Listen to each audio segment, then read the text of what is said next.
All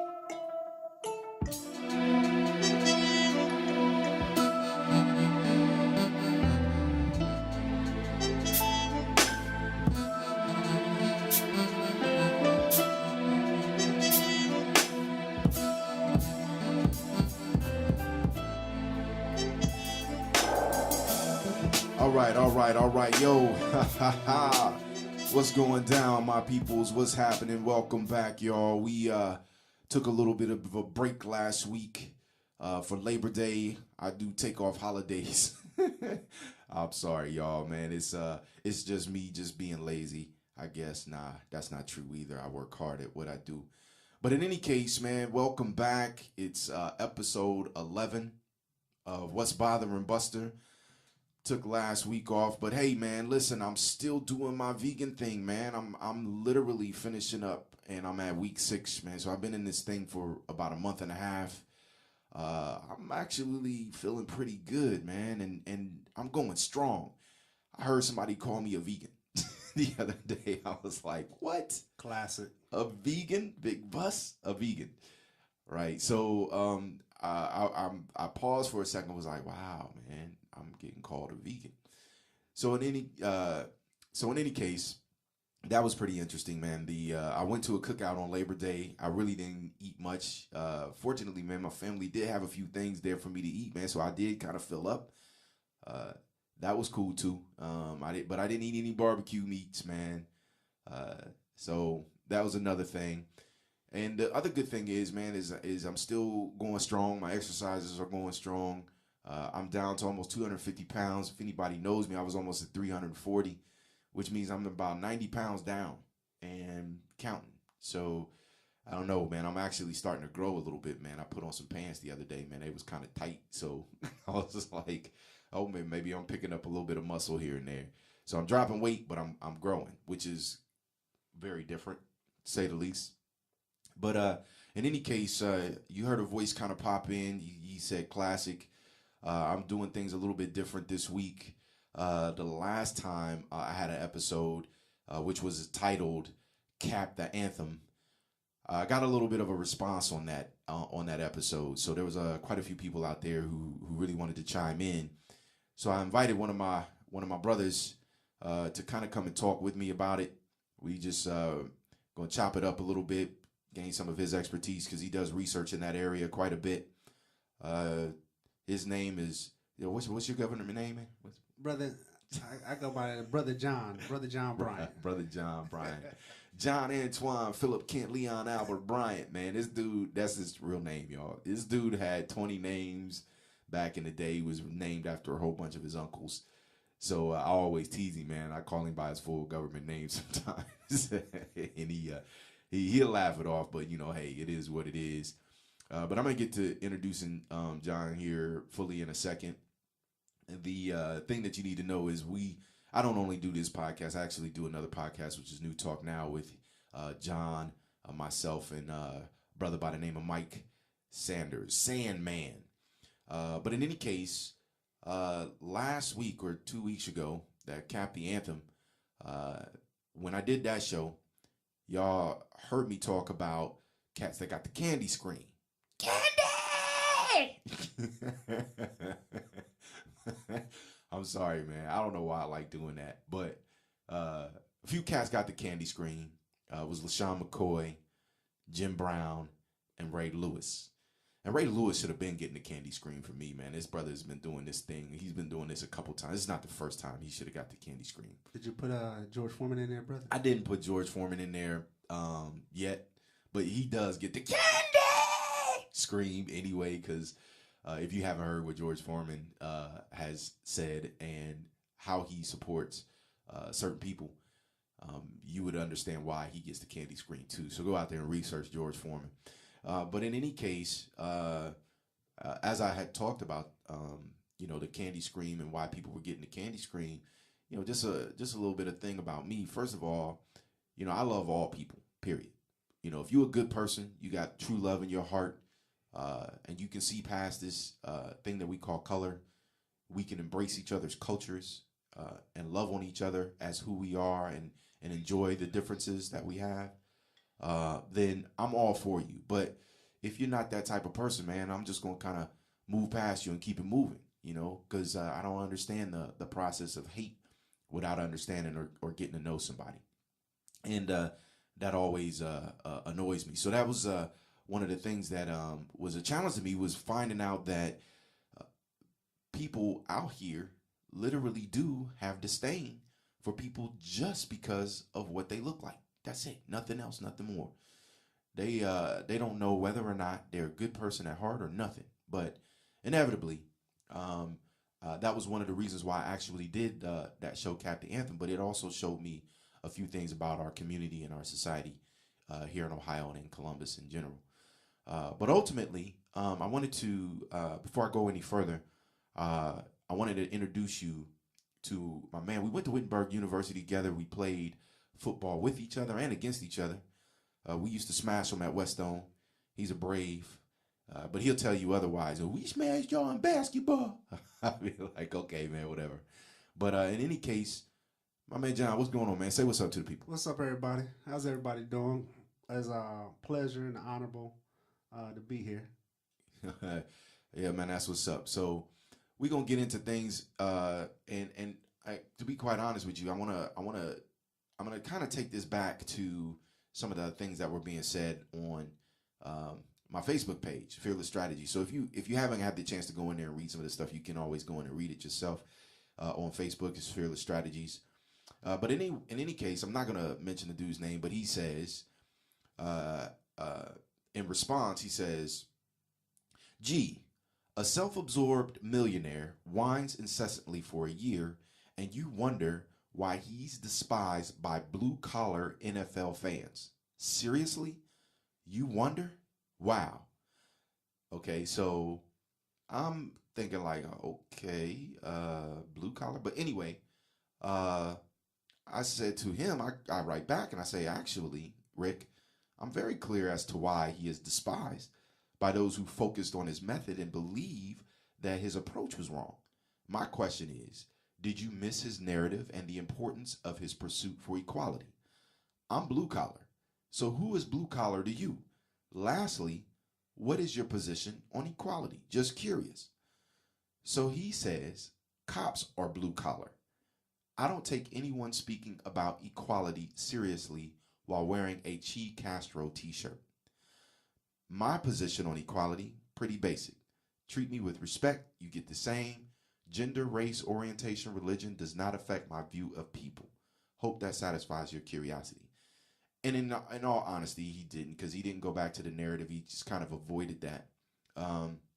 In a sense, he said, just treat me with respect and you get the same. But, in all reality, we're talking about why he's doing this and what's going on with the anthem. So when he didn't answer my question, I go back and I say, well, it doesn't really satisfy my curiosity. Your statement doesn't qualify the abuse to people who are respecting police. Being an officer is an incredibly difficult job. There are many who protect and serve us well. Excuse me. However, there are officers who are treated with respect, but they do not give the same respect based on gender, race, and religion. And my dude goes on to say, oh, well, remain unsatisfied. And I'm like, okay, And I told him basically, thanks for your clarity on your position. So I sent him my podcast on the episode of Racism versus Love. And he said, thanks for clarifying yours, fool. So he got a little salty under the collar, and then immediately went to screaming out violent words, calling somebody out of their name. If you're in front of somebody and you do something like that, literally it's going to cause a reaction. So in any case, I found something interesting in there that my man John Bryant actually has done a little bit of research on. And he talks about him being, taken seriously about equality while wearing a Che/Castro t-shirt. And Mr. Bryant, man, what can you tell us about the Che/Castro t-shirt? Okay, brother. Thank you for giving me the opportunity. First and foremost, that was 2016 game, one of his last games that he played against. It was against the Miami Dolphins. He was in Miami. and a number of the Cuban population got upset about Fidel Castro. So we have to ask ourselves the question, and that is the population that got upset about the Fidel Castro shirt were Caucasian Cubans, not black Cubans, Caucasian Cubans, okay, that some people call white. I call them Caucasian, but we know why. For those that don't, I'm not going to go into great detail, but I call them Caucasians. Well, let me say this. First and foremost, and let me add to it, is Fidel Castro was a liberator. So what type of liberator? He was for equality of black people. Which most U.S. citizens don't realize is that Fidel Castro's mother was dark of dark. She was African descent. She was heavily melanated. She was dark Q. Dark Cuban. And Fidel Castro coming from that environment where he's seeing how his mother and his other siblings that were mixed, I'm going to rephrase it, he was mixed. His father was Caucasoid, of Briton descent. Very wealthy, and he had an affair with with one of the helps that worked at his house, and that's how Fidel Castro was born.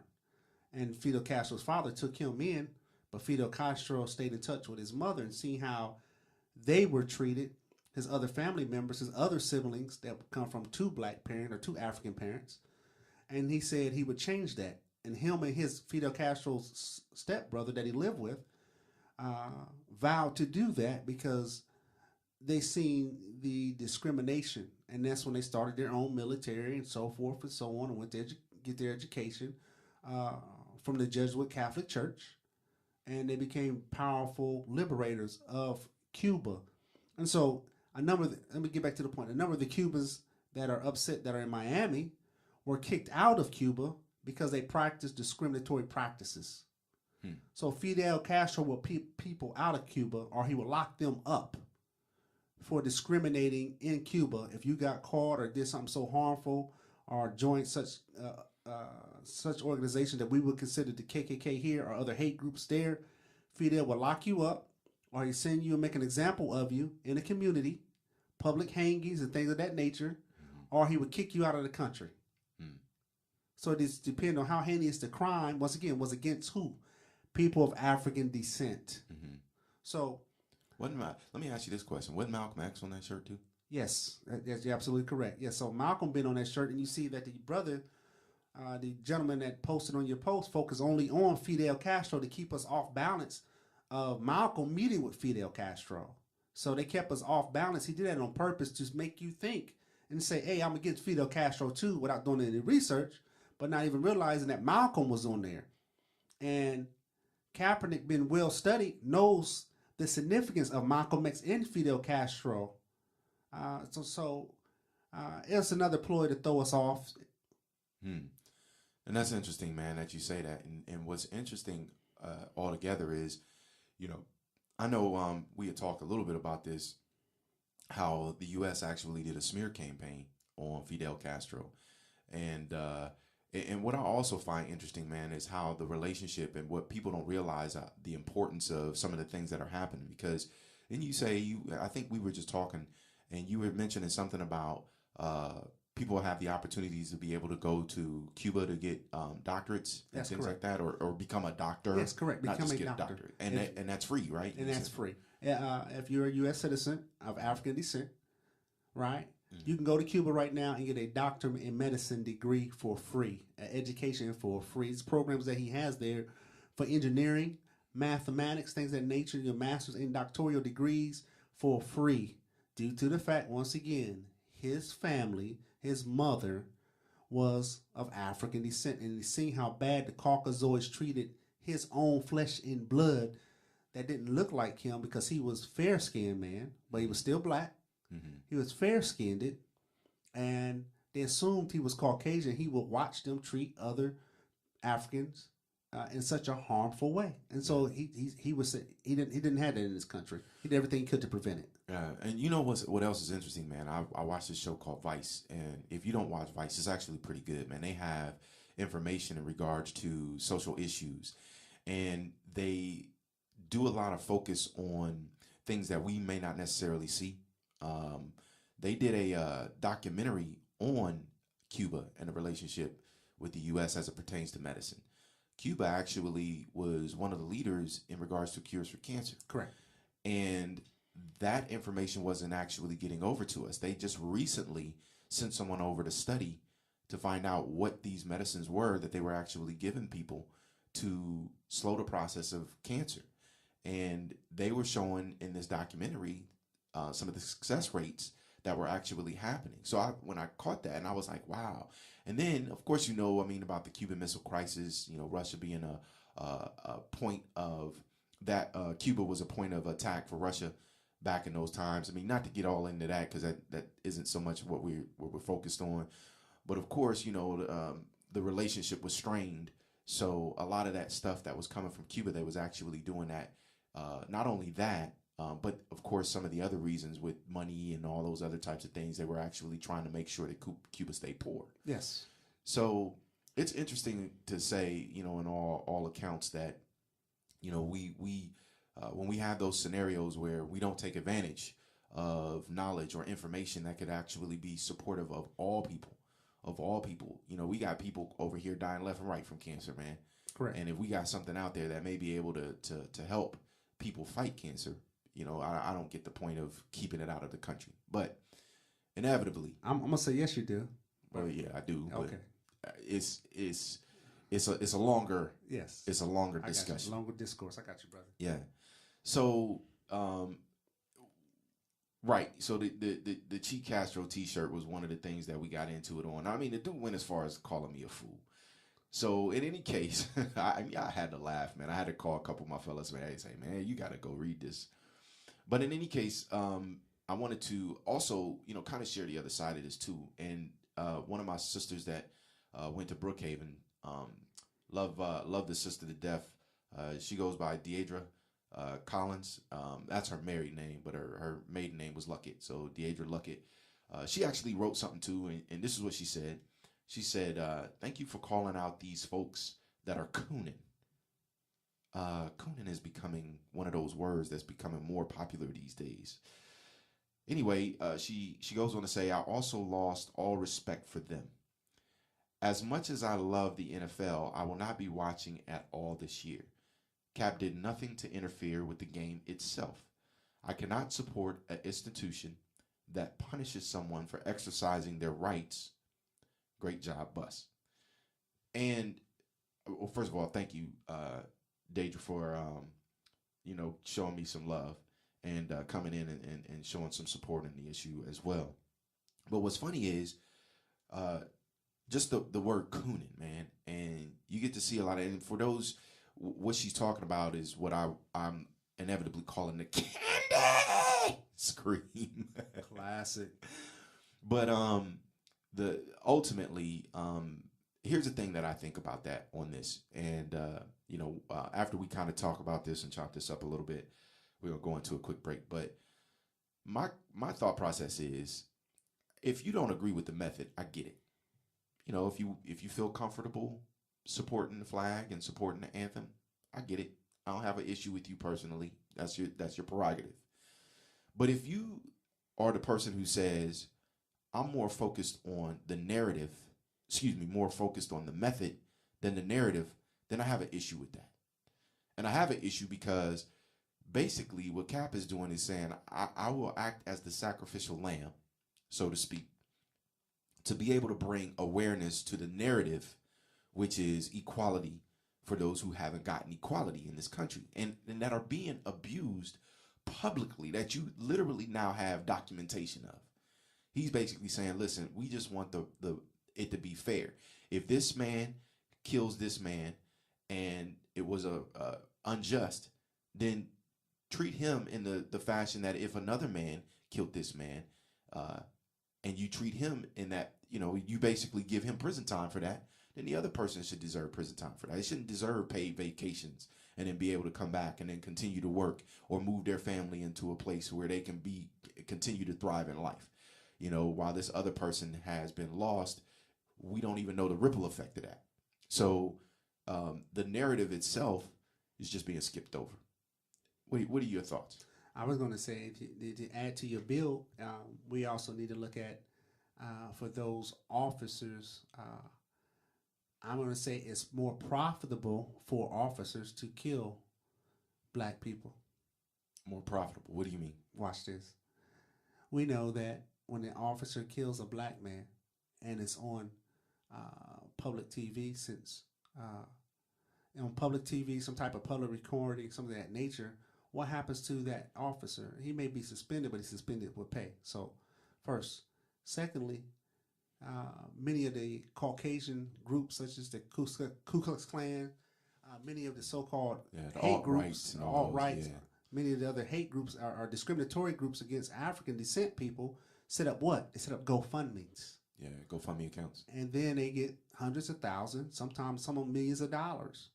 So they work as a operative. They call it a defense fund for him. And then when they win the case, and they always pretty much have won, they win their case, he gets to keep that money. So I'm going to say it's more profitable for them to kill us on public TV or some kind of public recording. Man, and no one's even looked at that part yet. Yeah, that's deep, man. I see where you're going with it, and I missed that entirely. But yeah, man, I see what you mean. You know, they are setting up funds to be able to support them. I mean, like the dude who did the shooting in South Carolina, this cat, they were actually they set up they had, before they even set a bail for this dude. Exactly. This dude had enough money to even post bail if his bail was an extremely more absorbent amount. Yes. He had money already set aside. Yes. And I found that pretty interesting, man, to say the least. I mean, like, dude went in there and was literally like, you know, I know what's going to happen after this. I'm okay with that. And he goes in and kills these people, but yet and still there was people out there who said, you know what? Great job for doing all that. We're going to make sure that we reward you. And that's not a police officer, but, you know. But, I mean, that happens with the police, too. That happens with the narrative. You know, that's the primary narrative. Well, the point is they operate in a block. So it could be someone that you work with that could be real, you know, a good work partner with you at your job, or if you own a business and things of that nature. But that same person is donating $15 or $20 or $30 to help an individual that is murdered, and they know that they murdered a black person, an unarmed black person. They know it, but they still donate it to them. So they operate in a block. They operate in unity. They operate what is known as they keep their code. Yeah. Man, so we're going to take a quick break. We're going to come back here in just a second, and we're going to talk about how things got divided. Before I actually do take that break, man, don't be forgetting about the New League for Freedom shirts, man. Y'all come out there and make sure y'all support. I also got Fearless Strategy shirts as well. Those are actually moving pretty good, man. So if you don't got your Fearless Strategy shirt, if you haven't seen me in one, I look pretty good in mine too. I just had mine on the other day. It feel real good on my body. Yeah, I was in the gym flexing. You was flexing, man. I was flexing with the little heart, little showing fearless. The flaming heart, man, meaning fearless exists fearless. So inevitably, man, make sure that y'all get out there and support that New League for Freedom, the Fearless Strategies. We appreciate y'all. We'll be right back, all right?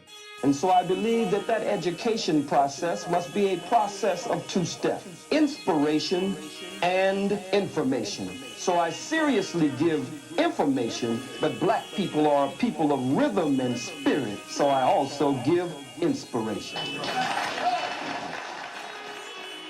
It's the New League for Freedom. If you're going to talk about a revolutionary situation, you have to have people who are physically able to wage revolution, who are physically able to organize and physically able to do all that is done. And we have come here because we share a common concern for the moral health of our nation. We have come because our eyes have seen through the superficial glory and glitter of our society and observed the coming of judgment. But we have come. Our suffering has been too long. Our sacrifice has been too great. And our human dignity is too strong for us to be proven any longer. It is a fact that we will get change. We will transform the society. Anytime you take another man to set you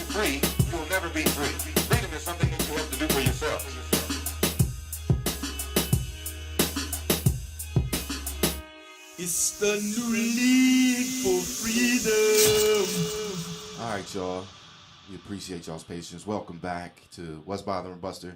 So we're back again. Like I said, we're on episode 11, and this is kind of an extension to episode 10 with the whole Kap the Anthem episode that I did. So inevitably, one of the things that I wanted to get at was the hard line that I started to see kind of come up, in this whole situation. I mean, there was people that of African descent, they were really strong about, what Kap is doing. And then, people of, Caucasian descent was basically on the other side of the fence as well. I mean, it was, I didn't really see anybody of Caucasian descent come in and say, hey, man, I agree with Kap.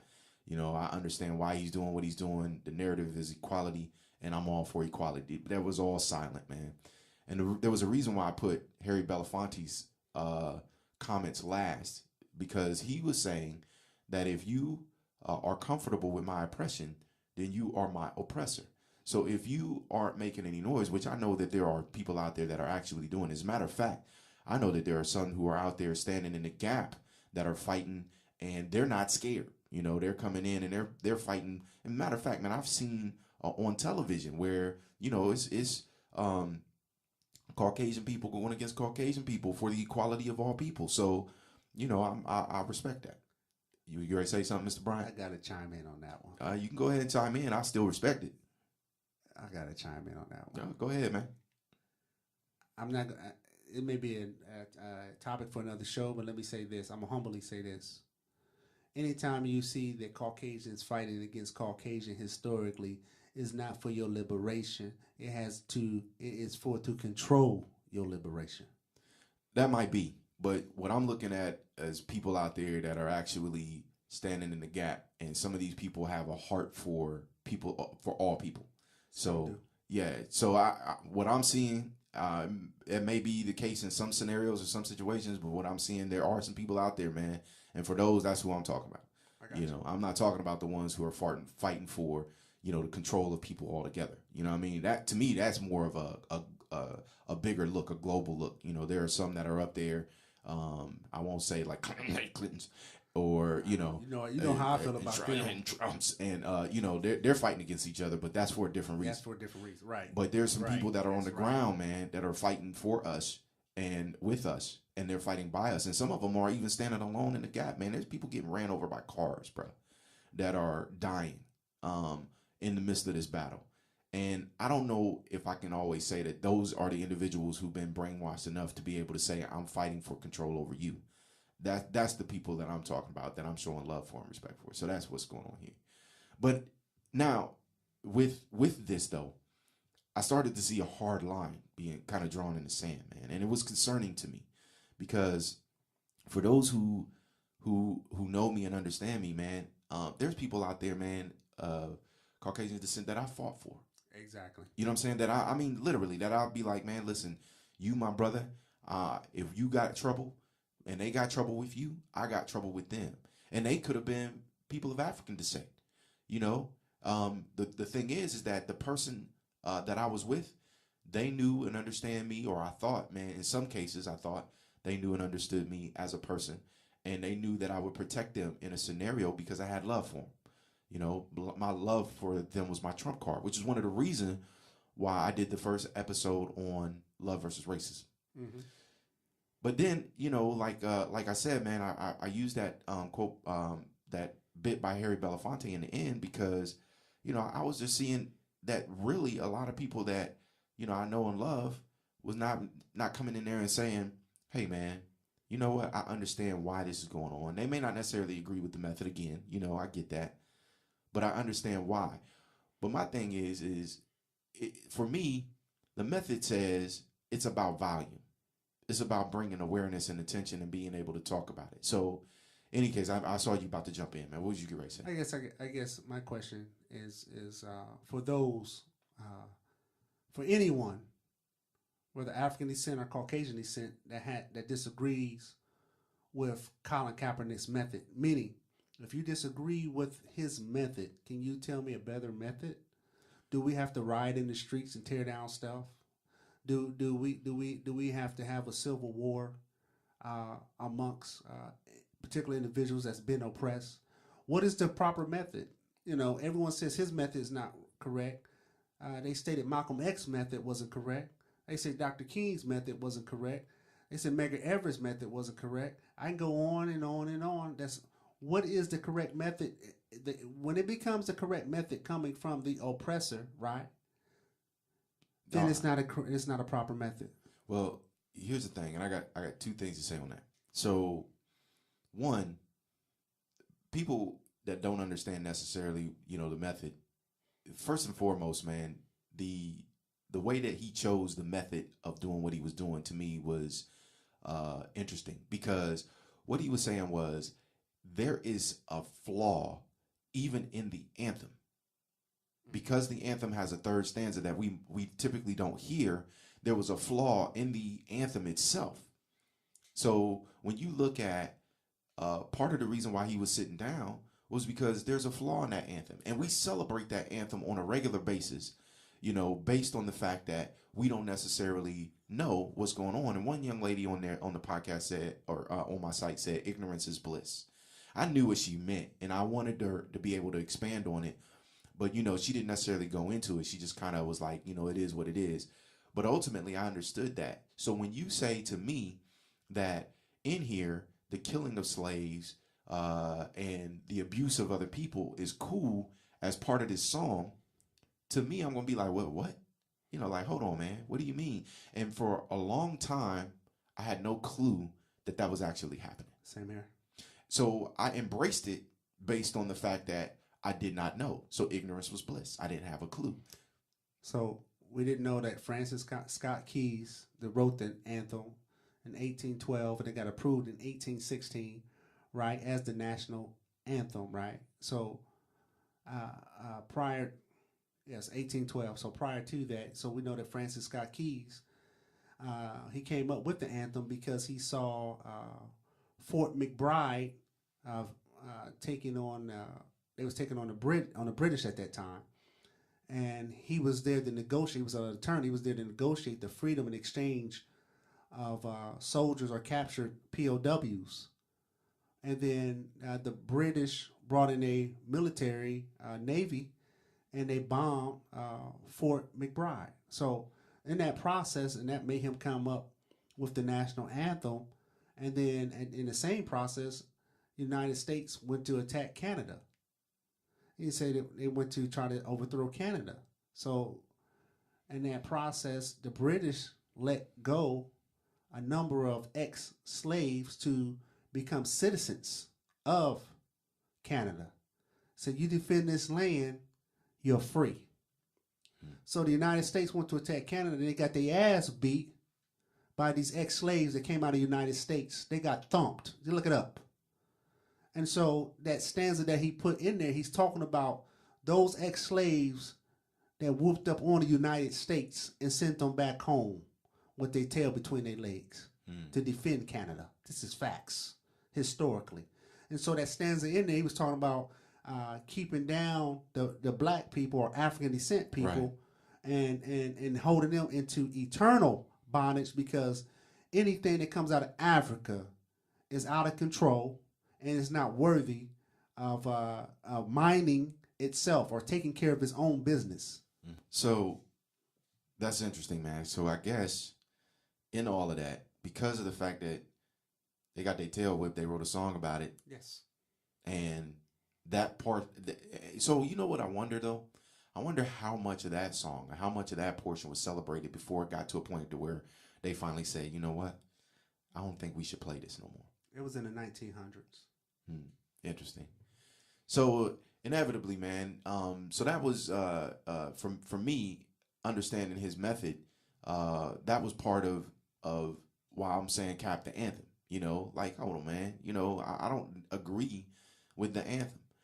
I stopped actually celebrating the anthem a while ago, based on that fact, based on that knowledge, and you know, for me, I was just kind of like, wow, I just didn't know, man. I didn't know that that this was a teardown of people, you know, at a particular point in time. So That was one thing. Moving forward, one of the things that I always try to do. You had something else? I was gonna say it was 1931 when he took out that stanza. My apologies, brother. 1931. Yes. Okay, well, no, that's good information. That's good knowledge to know. But inevitably, we get ready to do another quick break, y'all. We'll be right back on What's Bothering Buster, and appreciate y'all staying in there with us. Here with my man John Antoine. Nah, I'm not gonna do his whole thing. Candy.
All right, so welcome back again, y'all. Appreciate y'all's patience once again.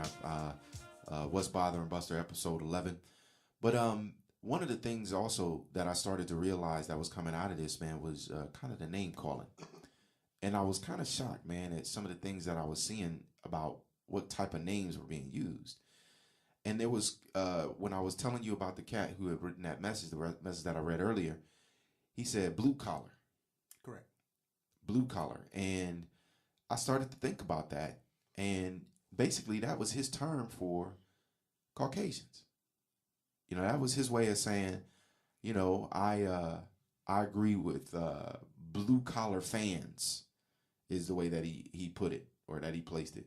And he may not have necessarily come across that way, but that's the way that I felt it was meant or issued, and the way that it was read. So when he said police, I think that was a way of shortcutting what he was trying to say.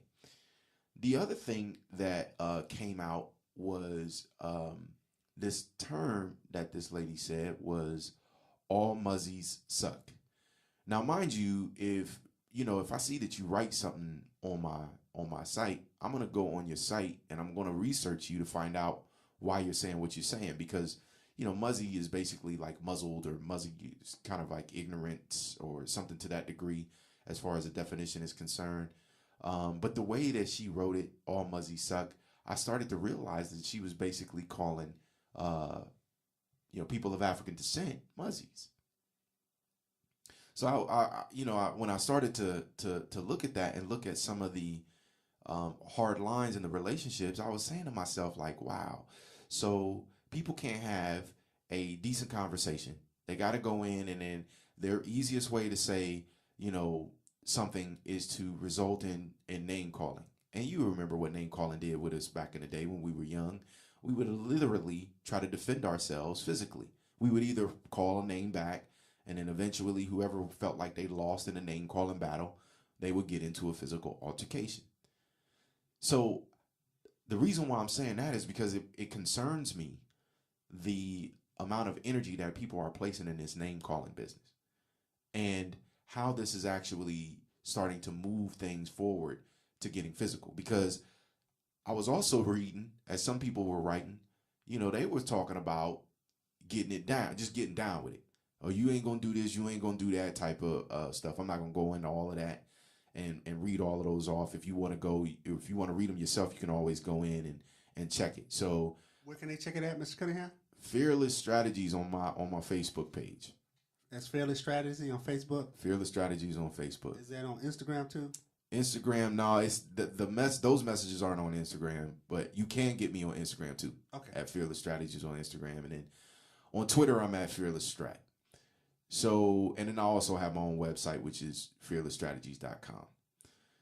But shameless plug, I know y'all looking at me ain't crazy. No such thing as shameless, bro. Yeah, I know, man. Shameless plug. They want the information. I want them to go up there and see the conversation. It's a great conversation. Yeah. And they can add to it and build.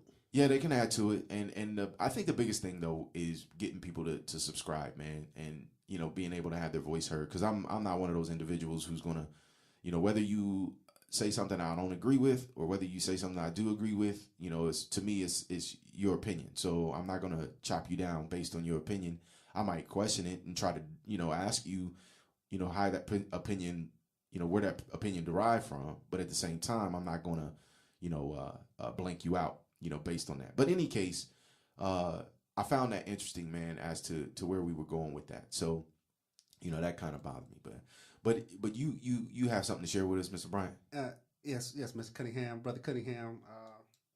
I want you to hear what the gentleman who came up with the national anthem and what he felt about people of African descent, or what we call black people or African Americans. And that is Francis Scott Keys. This is what he says. Statement. A distinct and inferior race of people which all experience proves to be the greatest evil that afflicts a community. He said black people are the greatest evil that afflict a community, and therefore we need to be held in bondage to be controlled because we're the greatest evil. And then that stanza that was missing, this was in the national anthem that you guys get up and celebrate, and you put your hand over your heart and take off your hat, and you get all teary all eyed up about that American flag and the apple pies. Yeah, silly, man. So, what does Santa say? Brother, it says this. Y'all teary-eyed people out there. Whatever, man. Go ahead. It says, this is what he's saying about people of African descent or African Americans. It says, no refuge could save the hireling of slaves. You have to look up words. The hireling is Hireling. Look up words. And then it goes on to say, from the terror of flight or the gloom of the grave. He said even they're gonna terrorize the slaves who beat them up from Canada until they grave. And you can't even hide from them then. Then it goes on to say, and the Star-Spangled Banner in triumph doeth wave. Oh, here, the land of the free in the home of the brave. Now, let me give it to you one more time. No refuge could save the hireling of slave from the terror or flight of the gloom of the grave. And the Star-Spangled Banner in triumph doeth wave. Oh, here, the land of the free and the home of the braves. Candy! No. And this is what Ray Lewis and George Foreman and Shady McCoy. Hope he get his ACL blown out McCoy Oh, man. That's deep, bro. are defending. So I expect it to come from those who benefit from the United States national anthem. That's expected. But what I don't expect is for a people to be betrayed. And that's interesting, man. It's interesting that you would say that. I think one of the things, even being here at this point and, kind of hearing and seeing what's going on, it's amazing to me that this individual who basically, as I mentioned earlier, said, I'm going to be the sacrificial lamb to this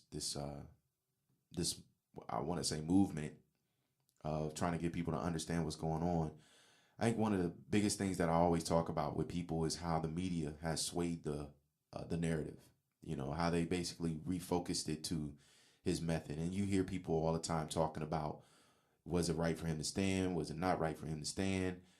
And I think the agitation for me comes in when we get to that point and we miss the opportunity to be able to say, you know, hey, what's more important? The method, which is, you know, supposedly a peaceful protest, or the fact that we still got people out here dying in the streets and that are getting murdered by police. And I'm not even just saying people of color.